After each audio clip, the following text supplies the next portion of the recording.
you can see now, Dr. Afro is in the public library here in San Francisco, but also this will highlight to you the social environment as well.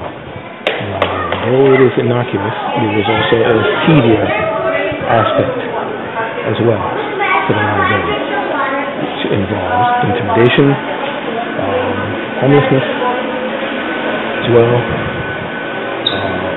predominantly our ethnic group.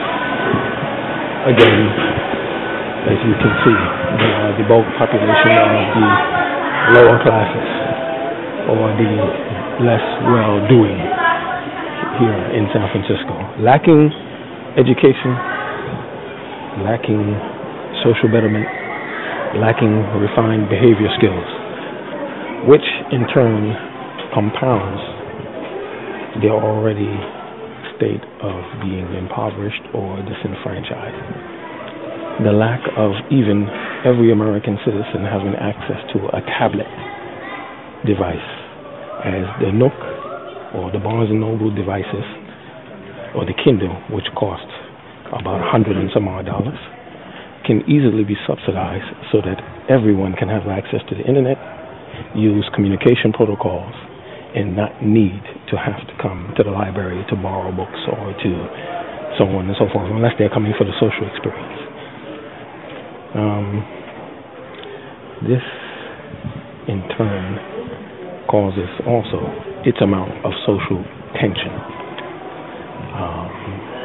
Having to come to a library, having that when you need something or someone sends you an email, you have to come here to check the internet because you don't have money to buy a tablet. Whereas the more affluent, this is of no issue, no consequence to be able to afford a Nook or a Kindle or a Galaxy Tab, so on and so forth.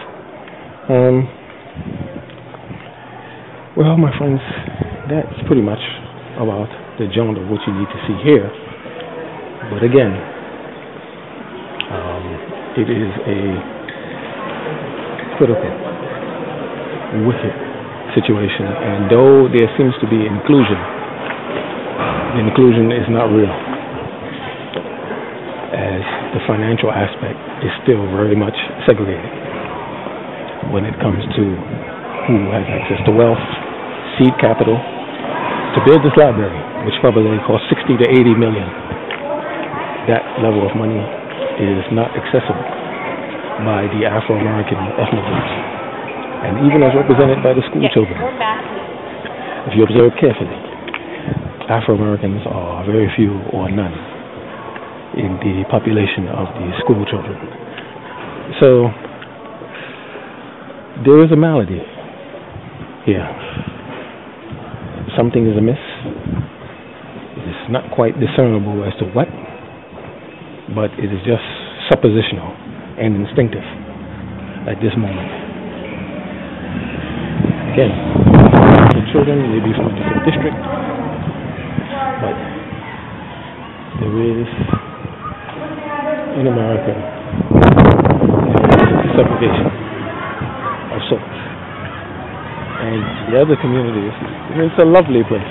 I'm not always highlighting what's bad. I'm not a down or doomsayer. The weather today, on February the 8th, it is quite magnificent, to say the least. It's splendid. Splendid weather. But Dr. Afro believes that there is a genocide occurring here. And it is very discreet. It is very covert. But nevertheless, whatever you want to call it, it still reeks of genocide. And it is being applied through socioeconomics, through the proliferation of drugs, alcohol, vices, chemical dependency, and these things. But there is a genocide occurring, my friend. And this genocide, though it is not actionable by any individual, by any government, it is not actionable. There are repercussions for those who believe in the divine, whatever religion or faith you may embrace, that what goes around comes around. And I am afraid, as an American, I am afraid that what has gone around is about to come around, as we can see on our streets here in America. For a long time, I embraced cowardice. Having an affluent family, saying to myself that I should just run, head for the hills. I've lived abroad many years, staying out of the U.S., opting to stay out of the U.S. and not to come back until forcibly ejected from Singapore under the guise or argument, the cloud of terror, to come back to the U.S., yet not being charged with anything, and falsely being called a charlatan or a con, as they like to say, with no financial impropriety whatsoever. Therefore, thus far, this is what I return to. I did not want to come back. I wanted to stay out of it. As the financial situation tightens, generally social tensions, be it racial, be it sexual, whatever, social tensions tend to increase. And Dr. Afro is not equipped to help anyone, to assist, or to, to execute any plans or any ideas of fruition, to bring to fruition things that can actually help the populace. As with this situation, as he has told you previously, the driver's license, he is kept, ad infinitum in a state of destitution, dependent upon the system, which he does not like, which he does not want to be dependent upon. He has asked them incessantly. He has a driver's license. He is able to work. You clear the license. He is a union member. You put him on garnish here. He will work and he will pay his dues, what he is supposed to pay. But no, to the bureaucrats of City Hall or the smaller bureaucrats of the offices beneath them, this is not the way it works, particularly for Afro-American men. They are people of southeastern U.S. ancestry. Chicken, corn, grits, ham hocks. Yes, Dr. Afro is very familiar with these things. Very familiar. Though he doesn't like ham hocks, and he does not like chicken gizzards, and chitlings, and the like. No, Dr. Afro is a northerner. He is a New Yorker. He was born and raised in Manhattan, right in the nexoplexus of Manhattan. And not proud, but confidently so. Therefore, that's why the solutions that Dr. Afro speaks of is not in southeastern Afro-American Louisiana, southern grits, farm, plantation culture. It has held us back for far too long. We must embrace intellectualism. We must embrace a wider culture to detract ourselves from that shackles of black this and black that. Though we are African-Americans, we love Africa.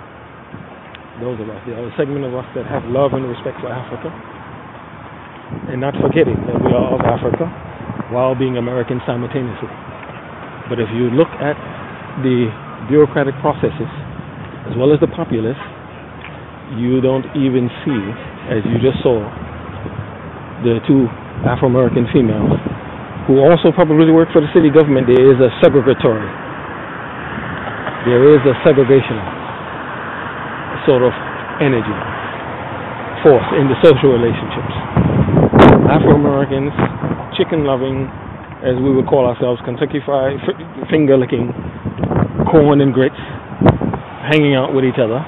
And then you see the Anglo-Americans, Caucasian-Americans, and the Asian-Americans hanging with each other, or Asians and Caucasians hanging with each other. But not much of Afro-Americans hanging with the other ethnic groups. There's a problem. That is a problem, and it is fractious. It is dangerous for the unity. It is dangerous for the cohesion of a country. And this is proliferating. This is predominant. And here in San Francisco, liberal San Francisco, open-minded San Francisco, it is also predominant. where you have the ethnic differences, particularly in regards to the West. And as you may see African-Americans and Southerners live in the African-Americans, but if you go to their home, they're living in the project, making a payment just to look affluent, and several incentives. These are not the people of my ancestors, to which we descend. They were braver than us. They had more courage than us. They were of a greater or stronger mettle, M-E-T-T-L-E, than this. This is not only a travesty, it is a disgrace to our ethnic group. It is a disgrace. It is a disgrace. And it is a sad malediction, to say the least, that we have descended to this state. As Afro-Americans, but as Americans in general, very, very sad and melancholy state that we're in. Yet the affluent and the wealthy right now scramble only for what they can get, and it is understandable. It is not to be blamed. What they can hold on to, their acorns, so to speak, their nuggets, what they can hold on to in the tumultuous times that we're living in right now. And their uncertainty, as it is definitely a given up proposition that you're going to get a watch after 20 years, or 15 years, or 30 years, as of February 2011. That is a far-gone illusion. Third, what is needed is vocational survivors as a minority ethnic group, as well as Americans in general. Vocational survivors, skills, short skills training, 3 months or less, or 6 months or less, to build up the populace's ability, machine tooling and so on, to function in a global world where manufacturing has been diminished in America, to the point where we are at a state of, we are eviscerate, we are weakened beyond the childhood state in this manufacturing right now. Though we innovate, we need to build up the population's ability to make something. We, including Dr. Afro, we cannot even make a screw. So, my friends, Dr. Afro returns to the bus. He's approaching Mission Street, and he has to take the dreaded 14. Though he is grateful for Muni's, San Francisco Muni service, but he is not grateful for the lack of response by Muni. He is not grateful for the lack of response by Muni in regards to the incident and attack on the bus which occurred last week. And they refused to respond. But anyhow, that's another story. The solutions are coming, people.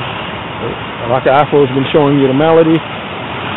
The solutions are coming. But as you see these trucks,